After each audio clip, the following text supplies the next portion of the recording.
France, August 1944, somewhere in the hedgerows of Normandy. Staff Sergeant Lafayette War Daddy Poole peers through his gun sight at a sight that makes most Sherman crews turn and run. A German Tiger I heavy tank positioned at the end of a road, its massive 88mm gun pointed directly at him. The Tiger is a monster, 62 tons of armor and firepower. Its frontal armor is 100mm thick, impenetrable to a Sherman's 75mm gun at any range beyond point blank. The Tiger's 88mm can penetrate a Sherman's armor from over a mile away. It's a predator, and the Sherman is prey. Poole's crew knows the math. They've been trained on the numbers. At this range, about 800 yards, their 75mm shells will bounce off the Tiger's frontal armor like thrown rocks. The smart play is to reverse, find cover, call for air support or tank destroyers. Fighting a Tiger head-on in a Sherman is suicide.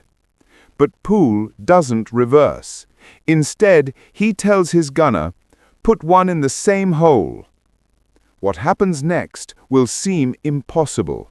Poole's crew will fire 3 rounds in rapid succession, each shell hitting within inches of the previous impact point. The first round scars the armor, the second weakens it, the third punches through. The Tiger explodes. Welcome back to the channel. Today we're covering one of World War II's most fascinating and overlooked tactics, how American Sherman tank gunners learned to overcome superior German armor through precision, speed, and a technique that German tankers thought was impossible. Hit that subscribe button, because this is the story of how the underdog Sherman became a Tiger killer, one impossible trick at a time. To understand the significance of Poole's tactic, you need to understand just how outmatched the Sherman was against German heavy tanks. The M4 Sherman was a good tank. Actually, it was a great tank for what it was designed to do. It was reliable, easy to maintain, easy to produce, and perfectly adequate against most German armor it would face. The Sherman could handle Panzer IIIs and Panzer IVs reasonably well. It was fast, had good visibility, and American crews were well trained. But then came the heavy tanks. The Tiger I first appeared on the Eastern Front in late 1942. It was a revelation, a 62-ton behemoth with armor so thick that most Allied anti-tank weapons couldn't penetrate it at combat ranges. The Tiger's 88mm KWK-36 gun was devastating, originally designed as an anti-aircraft weapon, but adapted for tanks. It could penetrate a Sherman's frontal armor from 2,000 yards. A Sherman's 75mm gun could barely scratch a Tiger's frontal armor even at point-blank range. The numbers were brutal. Tiger frontal armor, 100mm thick, sloped at angles that increased effective thickness. Sherman frontal armor, 51mm thick, relatively flat. Tiger's 88mm gun penetration, 130mm at 1,000 yards. Sherman's 75mm gun penetration, 60 to 70mm at 500 yards. The math was simple and terrifying. A Tiger could kill a Sherman from ranges where the Sherman couldn't even fight back. And if you did get close enough to hurt a Tiger, you had to hit specific weak points, the sides, rear, or vision ports. Frontal shots were essentially useless. American tankers quickly learned to fear the Tiger. The psychological impact was enormous. Crews would report seeing Tigers when they'd actually encountered Panzer IVs or even lighter tanks. The reputation of the Tiger grew beyond its actual numbers. Germany only produced about 1,350 Tigers total, but their impact on Allied morale was disproportionate. The Tiger II, King Tiger, which appeared in 1944, was even worse. It had 150 millimeters of frontal armor and a more powerful 88 millimeter gun. It was essentially immune to Sherman fire from the front at any range. American doctrine tried to compensate. The official guidance was to avoid Tigers if possible, to maneuver for side or rear shots, to call for air support or tank destroyers. The M36 Jackson tank destroyer, with its 90 millimeter gun, could penetrate Tiger armor. The British 17-pounder gun, mounted on Sherman Fireflies, could do it. But standard Shermans with 75 millimeter guns, the doctrine said it was nearly impossible. Nearly impossible, but not completely impossible. Some American tankers began to discover that there was a way. It required exceptional gunnery, nerves of steel, and a technique that German tankers and American commanders initially dismissed as a fluke. But when it worked, and in the hands of expert crews it worked surprisingly often, it turned the Sherman from helpless prey into a legitimate threat. The technique was called shooting the same hole. The concept was simple. The execution was anything but. Here's how it worked. When a Sherman 75 millimeter armor-penetrating shell hit a Tiger's frontal armor at a steep angle, it would normally bounce off or shatter. The armor was simply too thick and the angle too severe. But each impact, even a failed penetration, weakened the armor at that specific point. The shell created stress fractures, micro cracks in the steel, weakened the molecular structure. If a second shell hit that same spot within a few inches, it would hit already weakened armor. If a third shell hit that same spot again, there was a chance, a small but real chance, that it could punch through. The requirements for this technique were extraordinary. First, speed. You needed to get multiple shots off before the Tiger could react. Tigers had slower traverse speeds and rates of fire than Shermans, one of the few advantages the Sherman had. A well-trained Sherman crew could fire 3 to 4 rounds per minute. A Tiger crew might manage 6 to 8 rounds per minute in ideal conditions, but often much slower in combat. If the Sherman crew fired first and fired fast, they might get 3 shots off before the Tiger could fire once. Second, precision. This is where the technique seemed impossible. Artillery and tank gunnery in World War II was not precise. Even with good optics and trained gunners, hitting the same target at 500 to 800 yards was challenging. Hitting the exact same spot 3 times in succession? That seemed like fantasy. But American tank training emphasized gunnery more than any other army. Sherman crews practiced constantly. They learned their guns' characteristics, the trajectory of different ammunition types, how to compensate for range and movement. The Sherman's gyro stabilizer, a feature most German tanks lacked, helped keep the gun on target even while moving. Expert gunners learned to develop an almost instinctive feel for their weapon. They knew exactly where the reticle needed to be for different ranges.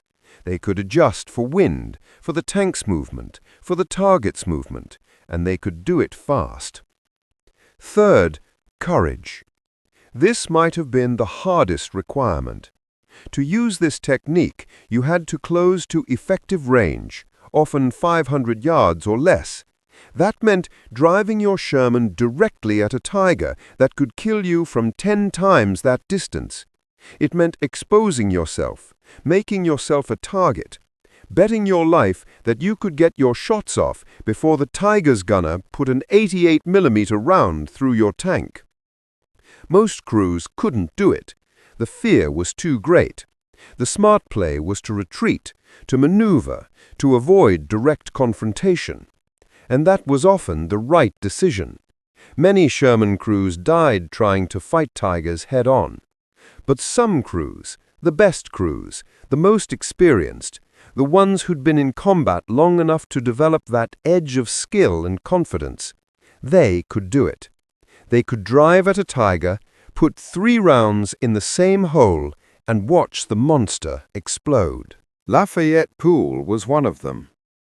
Staff Sergeant Lafayette G. Poole was not a typical soldier. Born in Texas in 1919, he'd grown up hunting, shooting, developing an almost supernatural accuracy with firearms. When he joined the Army, his shooting skills were immediately apparent. Poole arrived in Europe in June 1944 as part of the 3rd Armored Division. He was assigned as a tank commander, unusual for someone of his rank, but his abilities were undeniable. His Sherman was nicknamed "In the Mood" after the popular Glenn Miller song.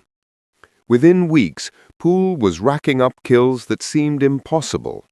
His tactic was aggressive to the point of recklessness.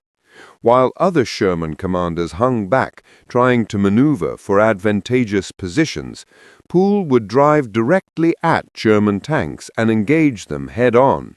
His signature move was the rapid-fire triple shot.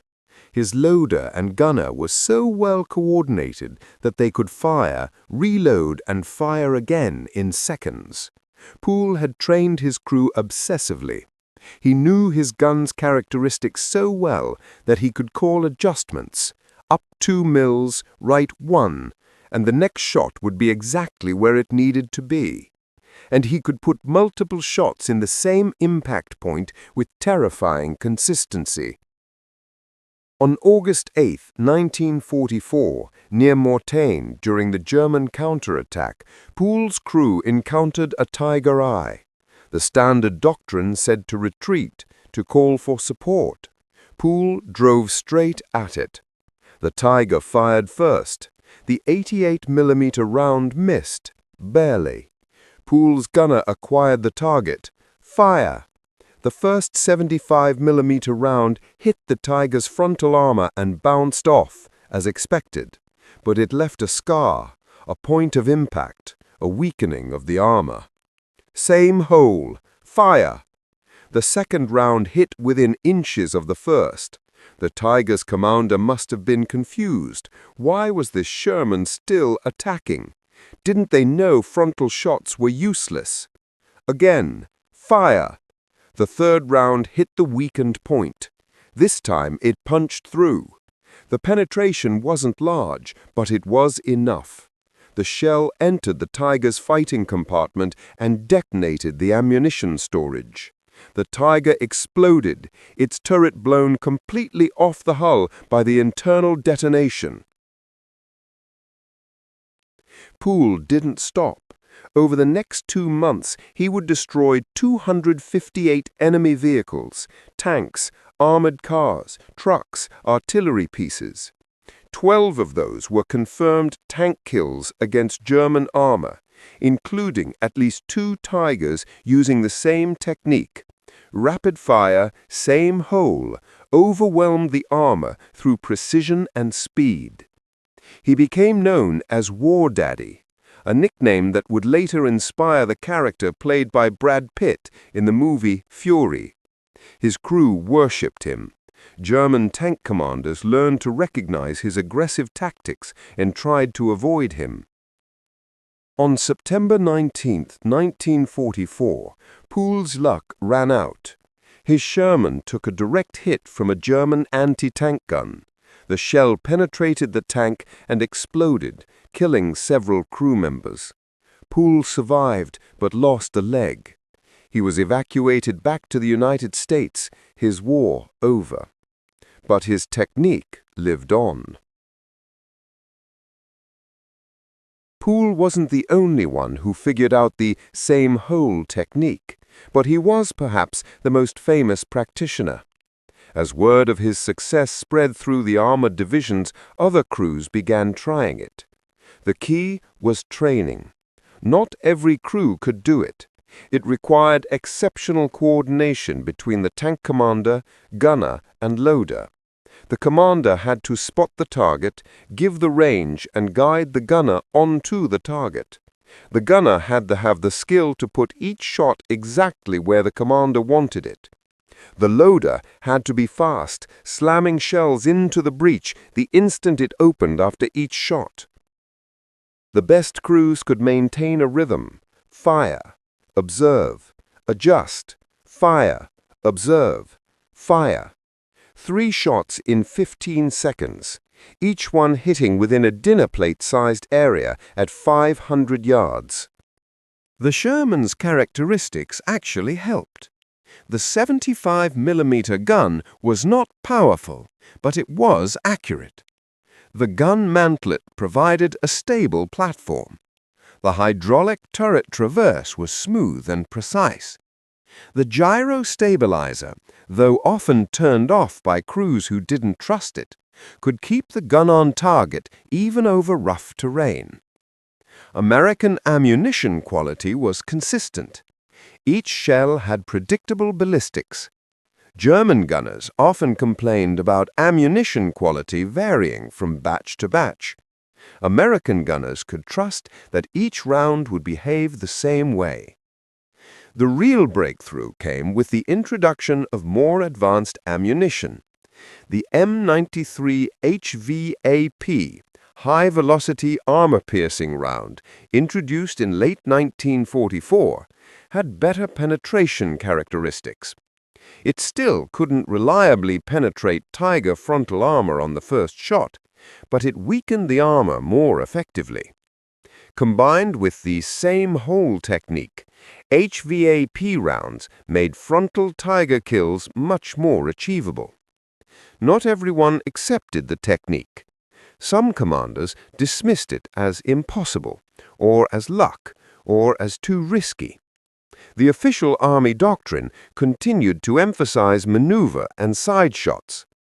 Tank destroyer battalions, equipped with more powerful guns, were still considered the primary counter to Tigers. But crews in the field knew better. They'd seen it work. They'd heard stories of Poole and other aces. They practiced the technique, refined it, taught it to new crews. By late 1944, experienced Sherman crews were routinely engaging Tigers frontally when necessary. The key was confidence and skill. If you knew your crew could do it, if you'd practiced until the coordination was automatic, then a Tiger wasn't an automatic death sentence. It was a dangerous target, yes, but it was a target you could kill. German tank crews were baffled by this tactic at first.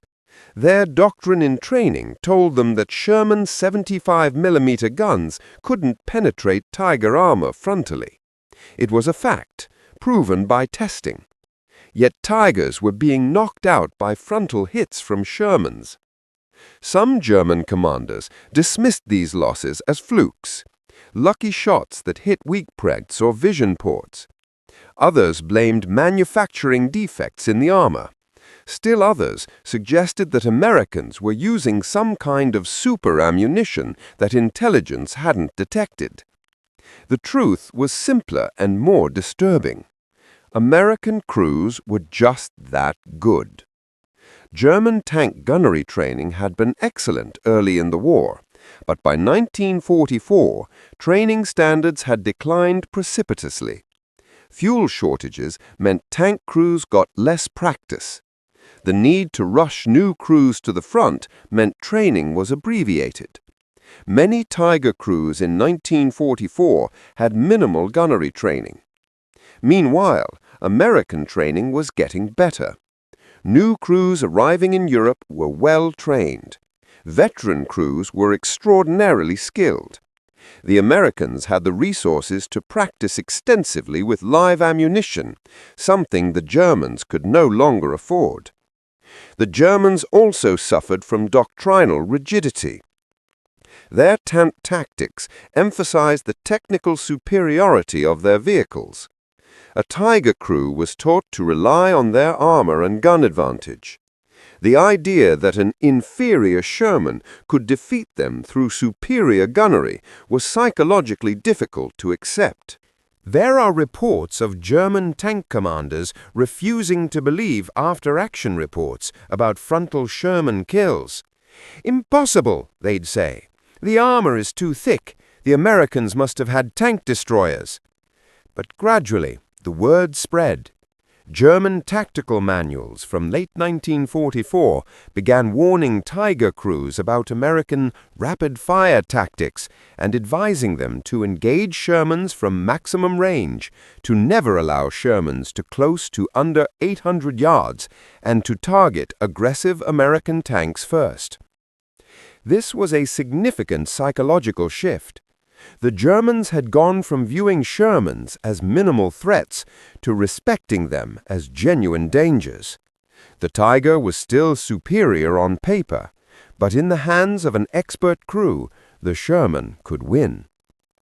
We need to be clear about something. This technique did not make the Sherman equal to the Tiger, not even close. The Tiger was still, pound for pound, the superior tank. In a battle between equally skilled crews with equal situational awareness, the Tiger would win almost every time. The armor and gun advantage was simply too great. The same hole technique worked only under specific circumstances. The Sherman crew had to be exceptionally skilled. They needed to achieve surprise, firing first. The range had to be relatively close, 500 to 800 yards, and the Tiger crew had to be slow to respond or poorly positioned. Luck still played a role. Even skilled crews could miss, or the armor could hold. Most Sherman vs. Tiger encounters still resulted in a destroyed Sherman. The kill ratios bear this out. Overall, Tigers maintained a very favorable kill ratio against Allied armor throughout the war. But what the same hold technique did do was give Sherman crews hope and a viable tactic. It meant that encountering a Tiger wasn't an automatic retreat or death sentence. It meant that skilled, brave crews could fight back and win, even against supposedly impossible odds. This had enormous psychological importance. American tank crews in 1944 were terrified of Tigers.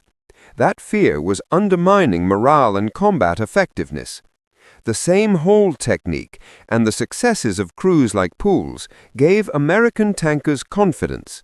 They learned that they could fight Tigers and win if they were good enough and brave enough. It's also worth noting that by late 1944, the Americans were fielding better versions of the Sherman. The M4A3E8, Easy 8, with improved suspension, and the 76mm gun had better penetration. The 76mm gun still couldn't reliably penetrate Tiger frontal armor, but it made the same hold technique more effective. The first hit caused more damage, making the second and third hits more likely to penetrate. There were also more tank destroyers and Sherman Fireflies, British Shermans with 17-pounder guns, available, giving American forces more options for dealing with heavy German armor. But the standard 75mm Sherman remained the most common American tank throughout the war, and crews continued using the same hold technique with success. The story of the Sherman versus the Tiger is often told as a tale of American industrial quantity overwhelming German technical quality. And there's truth to that. America produced over 49,000 Shermans during the war, while Germany made only 1,350 Tigers. The Americans could afford to lose tanks, the Germans couldn't. But that narrative misses something important. American crews were really, really good. American tanker training was extensive and comprehensive. Unlike the Germans, who had to cut training short due to fuel shortages and desperate need for replacements, American crews arriving in Europe in 1944 were well prepared. They'd fired hundreds of practice rounds. They'd practiced crew coordination until it was automatic. They understood their equipment intimately. The same hole technique exemplifies this emphasis on skill over equipment. American doctrine recognized that the Sherman was outgunned, so it emphasized what the Sherman was good at: speed, reliability, crew coordination, and gunnery. If you couldn't win with superior armor, you won with superior shooting. This philosophy extended beyond tanks. American artillery was famous for its speed and accuracy. American infantry emphasized marksmanship. American pilots were aggressive and well-trained. The United States military in World War II succeeded not just because of industrial capacity, but because of a genuine commitment to quality training and effective tactics. Lafayette Poole embodied this approach. He took a mediocre tank by German standards and through sheer skill made it into a war-winning weapon. His 258 vehicle kills in 3 months of combat is a staggering achievement. His crew's coordination, his gunnery skill, his tactical aggression, these were force multipliers that mattered as much as armor thickness or gun caliber. The same hole technique he pioneered, or at least perfected and popularized, gave American armor forces a way to fight German heavy tanks. It wasn't perfect. It wasn't safe. Many crews died trying it. But it worked often enough to matter. Post-war, the lessons were incorporated into tank warfare doctrine. The importance of crew training, of coordination, of rapid, accurate fire, these became foundational principles. Modern tank warfare still emphasizes these elements. A skilled crew in a worse tank can defeat a mediocre crew in a better tank. Poole proved that in 1944. The Sherman's reputation has undergone rehabilitation in recent decades. For years it was derided as a death trap, inferior to German armor, a triumph of quantity over quality. Modern historians recognize this assessment as unfair. The Sherman was an excellent tank for its intended role. It was reliable, easy to maintain, and in the hands of a skilled crew, deadly even against supposedly superior opponents. The same hole technique is a perfect example. On paper, it should be impossible. A 75mm gun can't penetrate 100mm of armor. The physics don't work. Except they do if you're skilled enough, fast enough, and brave enough to make them work. August 1944. Lafayette Poole's Sherman faces down a Tiger. The odds say he should lose. The equipment specifications say his gun can't penetrate the enemy's armor. Doctrine says he should retreat and call for support. Instead, he tells his gunner, "Put one in the same hole." 3 shots, 15 seconds, 3 impacts within inches of each other. The Tiger explodes. This is the story the raw statistics miss. This is why equipment specifications alone don't determine battles. This is why the Sherman, despite its limitations, helped win the war. The M4 Sherman wasn't the best tank of World War II. It wasn't the most powerful, the best armored, or the most heavily armed. But in the hands of crews like Poole's, crews who trained relentlessly, who coordinated perfectly, who had the skill and courage to execute impossible tactics, it was good enough. And in war, good enough, combined with superior skill and overwhelming numbers, wins. The same hole technique didn't turn the Sherman into a Tiger, but it turned skilled American crews into Tiger killers. It gave hope to tankers who faced superior German armor. It proved that training, skill, and courage could overcome technological disadvantage. Lafayette Poole survived the war, though he lost his leg. He lived until 1991, long enough to see his exploits studied by a new generation of tankers. His technique is still taught, The principle of concentrating fire, of overwhelming a target through rapid, accurate shooting, remains a cornerstone of armored warfare. The next time someone tells you the Sherman was a terrible tank, remember Poole. Remember his crew putting 3 rounds through a Tiger's frontal armor.